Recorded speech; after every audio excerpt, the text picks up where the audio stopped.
Selamat Hari Sabat. Hari ini saya dan teman-teman saya akan menyampaikan cerita mision ke-9 28 November 2020 bertajuk Dukun yang Tidak Dapat Menyembuhkan Diri Sendiri oleh Bagi Chasi berumur 70 tahun. Bagi Chasi menghabiskan hidupnya menyembah pokok dan berhala di sebuah kuil di kediamannya di sebuah perkampungan kecil India. Dia mempercayai kekuatan Tuhannya dan memberi penghargaan kepada mereka kerana menjadikannya kaya sebagai seorang dukun. Orang datang berpusu-pusu ke rumahnya di kampung Mundrichurimra untuk disembuhkan. Bagi Cha mempunyai semua yang dia perlukan, tetapi dia kurang tenang. Kemudian dia jatuh sakit. Dia sering muntah, pening, dan sakit kepala. Dia beralih ke sihirnya untuk menyembuhkan dirinya sendiri. Tetapi sihir yang dapat menyembuhkan orang lain tidak berfungsi kepadanya. Dia membayar mahal kepada banyak doktor, tetapi tidak ada yang dapat menolongnya. Dia menangis dengan sangat sedih. Saya akan mati, katanya kepada anggota keluarganya. Untuk beberapa ketika orang terus datang kepadanya untuk meminta pertolongan.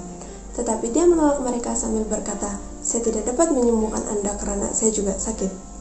Satu hari, anak lelakinya memanggil seorang perintis Global Mission yang memimpin gereja Seventh-day Adventist di kampung sebelah dan memintanya berdoa untuk bapaknya. Perintis Global Mission itu bernama Samson Soni. Dia pergi ke rumah Bagi Cha, tetapi dukun itu menolak bercakap dengannya. "Saya tidak mau didoakan," Bagi Cha berkata. "Tuhan saya lebih berkuasa dari Tuhan kamu," katanya. Samson tidak kecewa dan malah terus berdoa. Selepas kunjungan itu, kesehatan Bagi Cha bertambah teruk. Dia dibawa ke hospital Jalandhar, 90 menit perjalanan dengan kereta. Dokter melakukan pemeriksaan dan memberitahu bahwa Bagi Cha mempunyai bara otak. "Kamu akan mati jika tidak dibedah," kata dokter itu. Tetapi pembedahan itu mahal. Bagi Cha telah memperoleh banyak kekayaan sebagai dukun, tetapi dia kehilangannya sewaktu mencari penawar. Kini, dia dan keluarganya hanya mempunyai separuh uang yang diperlukan untuk pembedahan itu. Samson mendengar bahwa Bagi Cha berada di hospital dan datang melawat. Bagi Cha merasa sedih dan dia terus bersemangat ketika melihat Samson. Dia menoleh ke arah dokter yang berdiri berdekatan. "Inilah Yesus yang dapat menyembuhkan saya," kata Bagi Cha. Samson meminta kebenaran dokter untuk berdoa. Ketika dokter bersetuju, dia berdoa dengan air mata di matanya. "Ya Tuhan, dalam nama Yesus, tolong sembuhkan Tuan Bagi Cha bagi memuliakan namamu. Dalam nama Yesus, amin," katanya. Keesokan harinya, dokter menjalankan pemeriksaan dan yang mengejutkannya, dia tidak menemui kesan tumor. Dia memanggil pakar untuk kepastian. Pakar itu juga tidak menemui tumor. Dokter yang terkejut itu mengingati doa Samson dan dia menyoal Bagi Cha dengan teliti. "Di mana tumor otak kamu?" dokter itu bertanya. "Tuhan mana yang kamu percayai?" Bagi Cha tersenyum gembira. "Dulu saya banyak terlibat dalam ilmu sihir, tetapi perintis misi global itu berdoa dan menunjukkan Yesus kepada saya," katanya. "Sekarang saya percaya kepada Yesus. Saya percaya bahwa Yesus telah menyembuhkan saya dari tumor otak. Yesus datang kepada saya melalui perintis misi global itu." Sabat berikutnya, Bagi Cha mencari Samson di gereja Advent kampung sebelah. "Yesusmu menyembuhkan saya," katanya. Pulang ke rumah, dia menceritakan kisahnya kepada keluarga dan jirannya.